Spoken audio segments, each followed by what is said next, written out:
Hello, dear viewers. Welcome to yet another episode of Gehu Talkies. I'm your host Himanshu, and today we have our special guest with us, country head of Azure Microsoft for India and South Asia, Mr. Bikramjit Debnath. Good morning, sir. Welcome to the show. Thank you for having me here. Lovely university and lovely campus you have. Thank you, sir. Is it your first time in Dehradun? This is my first time in Dehradun, first time in Graphicera. Great, sir. And how are you feeling about it today? Feeling great. You are a very warm host. Thank you, sir. It's a beautiful city and you have a great campus. Thank you so much, sir. And very energetic student population. Definitely, sir. Young minds of Dehradun you can find a lot, both in Hill University as well as in Deemed. Yeah. And to begin with, sir, can you just share a glimpse about your academic journey and your transition into the leadership roles at Microsoft? All right. So it's a very interesting topic. I passed out as a computer science engineer 21 years back. Right. Started my career as a developer, software developer, engineer. My career started in the typical IT industry. Cognizant was my first company out of campus. I always loved coding, but my management always wanted me to spend more time in front of customers. So that was a very healthy tension. I did not realize it then that it's very important to have a T-shaped career where we should just not be focused on developing one specific specialization, but also build general management capability. I was too young and coding was my passion, so I wanted to do coding only. But it was my leaders and bosses who kept pushing me to do things beyond technical as well. At some point, I realized that I'm running out of funda and I need to learn more. So that's when I went for my MBA from IIM Lucknow. All right, sir. I did MBA. Bookish learning in a university campus is not very helpful. It was just, it helped me to learn few concepts, but then I had to come back and practice again. That's why I took a pivotal movement in career, moved into strategy role.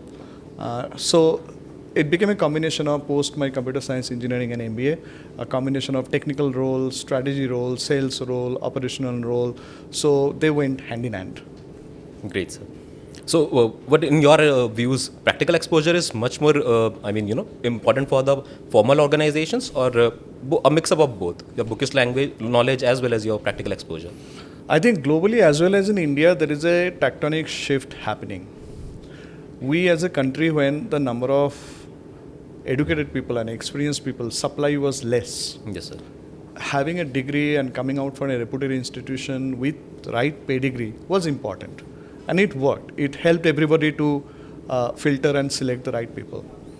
But with the progress we are seeing on the technology side, on the AI side, I see a shift happening where the value of degree is not going to matter as much. What will really matter is someone's hands-on experience and the skill and the ability. Degree would be good to have, yes, sir, but not sufficient. What would be must have is the skill.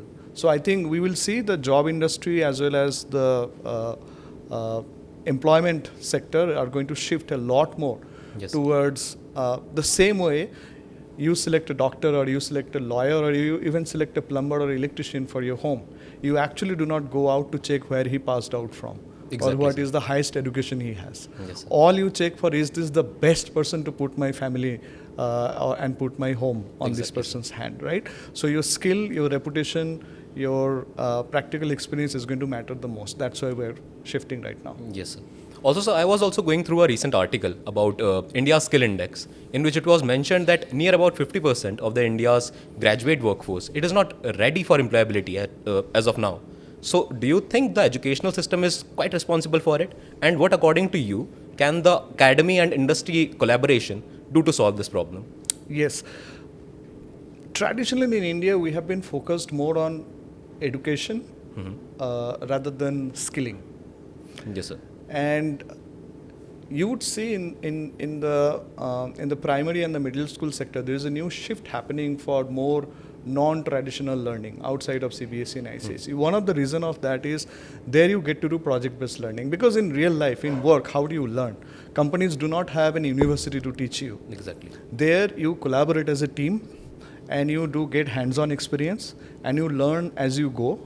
And then you also learn the role of dividing functions between respective people and becoming a subject matter expert on a specific Yes. thing. So this hands-on project-based learning is very important, but that's not something we do in our academic environment. Academic environment, if you see like the way we grew up, right, it was a one-man sports. We had to learn by ourselves, we had to compete with others, we were measured on the numbers we were getting and compared between the numbers. I think that model slowly will fade away because it's not something that helps so much. Right now, learning knowledge from the best of the best university like an MIT or a Harvard or a Stanford, everything is openly available, accessible to anybody and everybody, right? So knowledge premium is going to go down when a machine can do it much better than you. What will become premium, and that will become part of the school curriculum as well as the university curriculum, is hands-on learning. Definitely, sir. Project-based learning. Definitely, sir. Do you think the new education policy is a good step Exactly in this in regard? that direction. It is exactly on that direction. Yes, sir. However, this requires complete shift in our the pedagogy. The teachers have to be trained, the facilities have to be there, the curriculum have to be changed, the assessment has to be changed. It's a huge change for a country of 1.4 billion people. So the change management will take a very long time Definitely. to come, but I think the policy-wise it's in the right direction. And it should be a holistic approach, I mean, from all the departments. Yes, and also we have created this division of science and arts and commerce. That's how we have grown up with, Yes, sir. right? Knowledge is becoming multidisciplinary now, right? You cannot say that someone who is about to learn STEM is not something that they should learn about history or because the AI model today, for example, you have to work with has complete sir. multidisciplinary knowledge, and that's when they can do parallel learning transfer. Exactly, So we sir. as human beings also, our learning also have to allow us to be multidisciplinary. Here, I would like to also bring upon the articles. I was recently going through Business Standard. So there I read an article that in the upcoming 2 years, 2026 and 2027 also, we'll be producing somewhere around 18 million new STEM graduates. Specifically in India, if you see, STEM courses are at a huge demand nowadays. But according to you, I would like to know, is our job market ready for such a high influx? There will be some changes in the job market that you will see. One of the reason would be, one example that I gave you, right? India could create a lot of jobs in the STEM because we had a labor arbitrage. We were economically much cheaper, $2,500 per capita versus every Yes, other sir. country. That labor arbitrage slowly is going to go away for two reasons. Number one, we will become more expensive, and others, machines will be able to do that job same faster, right? Yes. So we will see the knowledge workspace will continue to see the growth, but not in a linear way attached with headcount growth or job growth.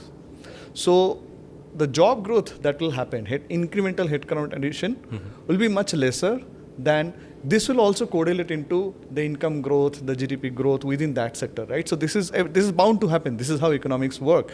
But that means that yes, the sector, the knowledge work sector may not have as much space unless and until we find opportunity to create more value layer.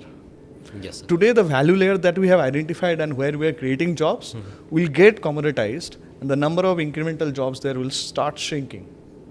Now it is up to us to figure out the next value layer on top of what we have today, right? Yes, And that's where the new jobs will be created.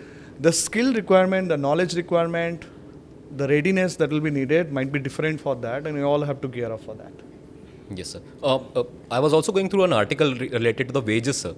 So specifically, we talk about Indian tech companies. So the wages have been somewhat similar to what it was pre-pandemic. Whereas the financial profits, if we see just for financial year 24, they have gone, quite high, above 22%, I was reading. So do you think that it is, somewhat, labor is being utilized by our own companies in a pretty much cheaper way? It's a great question. Today, you remember the 3 stack I showed you of Indian people who filed tax return in India, the 7.5 crore, Yes, and sir. it distinctly had these 3 layer. And the layer at the bottom, which is less than 12 lakh, Yes, sir. they're seeing salary growth, they're seeing base growth as well, consistently over last 10 years, as well as at the top. If you today go to a slightly lower income class, right? All the household help you have today, or anybody who does work with their hand, right? The inflation that you have there is far more than the increment that any knowledge worker is Exactly. having today. So here is what I would say about the salary growth. The salary growth is directly correlated with the value that gets created in that job, and how Yes, much relevant and how much in demand that value is. For last 20, 30 years, knowing how to do programming, or knowing how to do digital marketing, or knowing how to do few other stuff, had a lot of demand and a lot of relevance, and it created a lot of value. But the way economics works, it's always a S-curve. What is valuable today will get commoditized tomorrow. What is mainstream today will get automated tomorrow. This is how it is working. It's just that phase lasted very long. It lasted almost 3 decades. But now that layer is getting commoditized and that layer is getting lesser and lesser valuable. So if we continue in that path, in that sector, with that same old knowledge, we will see deflation in the income. So we have to find the next layer where we can create more value. It's a bit of a struggle right now because we are going through that change. So it has not been clearly identified that where can we create that value at scale for a country of our size. We haven't figured that out yet, but that's something that we have to figure it out. Definitely, sir. If you talk about global companies, sir, then we have talents, who are working in global conglomerates. But if you talk about Indian tech giants, majority of the companies are still looking for, mass hirings, mass recruitments basically for entry-level jobs. In your view, is it creating somewhat stagnant, career growth as well as wage growth?